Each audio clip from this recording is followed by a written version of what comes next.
মুসা আলাইহিস সালামের মায়ের সাথে আল্লাহ কথা বলেছেন, পবিত্র কোরআনে ওহির কথা বলা হয়েছে। কিভাবে কথা বলেছেন জানতে চাই? আহারে কিভাবে, এটা তো দেখাইতে পারবো না, চলে গেছে তো অনেক আগে।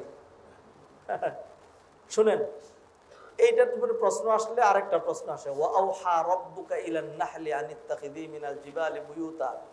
আল্লাহ মৌমাছির কাছে ওহী পাঠাইলেন, আল্লাহ মৌমাছির কাছে ওহী পাঠাইলেন। তারপরে আল্লাহ সুবহানাহু ওয়া তাআলা মারিয়ামের কাছে ওহী পাঠাইলেন। হ্যাঁ, কি বললেন? ফানাদাহা মিন তাহতিহা আল্লা তাহজানি قد جعل ربك تحتك سريا وهزي إليك بجذع النخلة تساقط عليك رطبا جنيا। আল্লাহ সুবহানাহু ওয়া তাআলা মুসার মায়ের সাথে কথা বলা, মারিয়ামের সাথে কথা বলা, মৌমাছির সাথে কথা বলা, এই কথা বলা। আর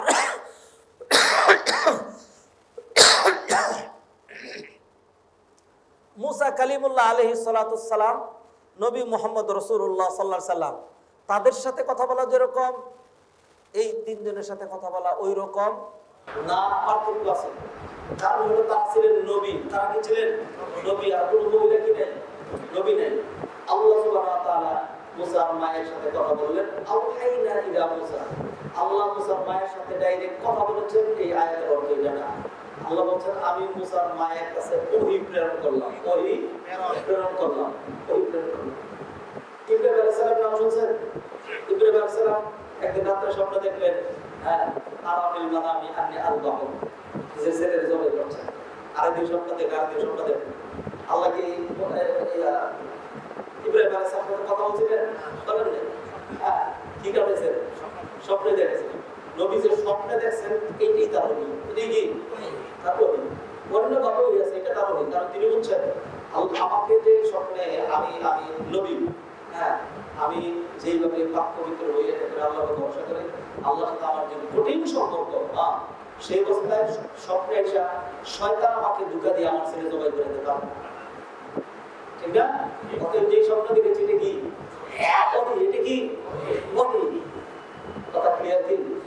আল্লাহ সুবহানাহু ওয়া তাআলা মুসার মায়ের কলবের ভিতরে এমন গভীর ধারণা, এমন এলেম, এমন নির্দেশ, এমন ভাবে খুঁজা দিয়ে দেখা দিলেন, এটি কোনো একটা ধরনের কথা। তার মনের ভিতরে যেটা আল্লাহ খুব জোরালোভাবে পয়দা করে যেমনে করাইছেন, আল্লাহ সেটাকে আখ্যা দিয়েছেন আওহাইনা ইলা উম্মি মুসা।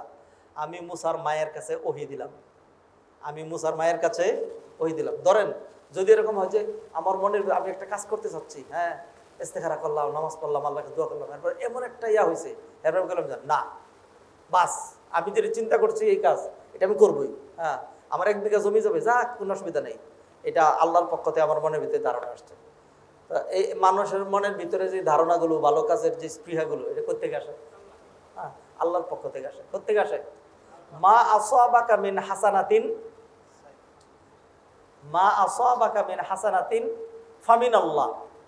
তোমার যে কল্যাণ সাধিত হয় এটা তোমার থেকে হয় না, এটা হয় কোত্থেকে? আল্লাহর পক্ষ থেকে। অতএব আল্লাহ মুসার মায়ের কাছে যে ওহী দিছেন, এটা এরকম না যে জিবরাইলে পাঠাই দিছেন, পাঠাই দিয়ে তার সাথে কথা বলছেন, তোমার কিতাব নাজির করলাম, ও মুসার মা তুমিও নবী, এরকম না। মুসা নবী ছিলেন, তারপরে হলো হারুন নবী ছিলেন, মহিলার তো কপালই আলাদা, 2 নবীর মা।